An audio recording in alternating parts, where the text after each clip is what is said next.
Villagers reaching a confidential financial settlement with the oil giant. So let's cross now live to President of Fundamental Rights Movement, Post-Versa, Andy Vermaut, joining us live from Belgium. Justice at last, or proof the right amount of money can get you out of anything, essentially. Mr. Vermaut, thank you very much for speaking to us this evening. So let's start with the basic. Remind us, if you can, the details of this horrific case. What was ExxonMobil blamed for exactly? Well, ExxonMobil was blamed for severe human rights abuses allegedly committed by Indonesian military officials who were contracted to provide security for the company's operation in the Aceh province of Indonesia. The accusations brought forward by the villagers, identified only as Jane and John Doe for their safety, involved horrific acts of torture, sexual assault, and the physical abuse. These alleged crimes included shocking instances of sexual assault on pregnant women and men being subjected to torture through electric shocks, burns, and knife-inflicted graffiti on their backs. So sir, the lawsuit, as you put it, is perhaps more than all else about accountability. It's not ExxonMobil conducting or committing the crime, but rather accountable for the Indonesian soldiers who did so. Question being, will it change how Exxon and other conglomerates handle their business? Yeah, indeed, this legal battle can be seen as a really momentous achievement.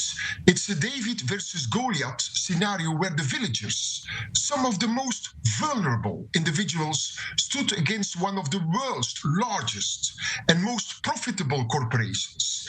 Despite the power imbalance and the prolonged legal battle of over 2 decades, the villagers' resilience has led to a measure of justice being secured, as stated by the attorney Agnieszka Friesman. When I talk about accountability and its potential impact on ExxonMobil and similar conglomerates, this lawsuit certainly underscores the importance of corporate responsibility, as you said, not just in their direct operations, but also in the relationships with contractors and the local communities where they operate.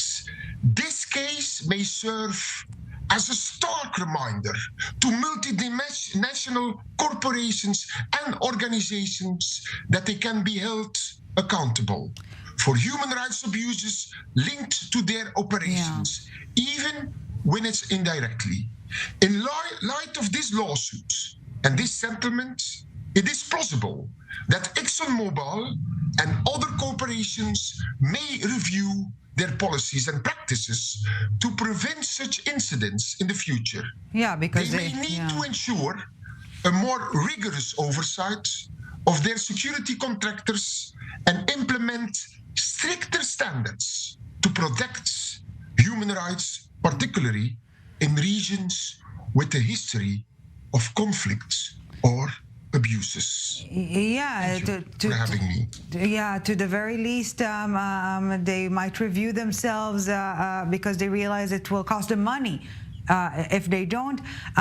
Sir, before we let you go, it was indeed, as you've put it, a legal battle against all odds, the weakest versus the strongest. But will it now encourage others to pick up those long, exhausting legal battles? So yes, this is really an example. It's a proof if people stick together and they keep on fighting, and they have a very good attorney, like Agnieszka Friesman. She was a very good attorney, and they stick on the battle. And you have also some attorneys who are idealistic attorneys, who really work for the common good. If you have an attorney like this, then it's possible to do it. But you have to have the strength, and not all the people have the strength, but it's a proof. If you stick together and you never give up, you can even win from a multinational. So this is really very courageous of these people. And I think it inspires me, but inspires a lot of people who have had the same struggle.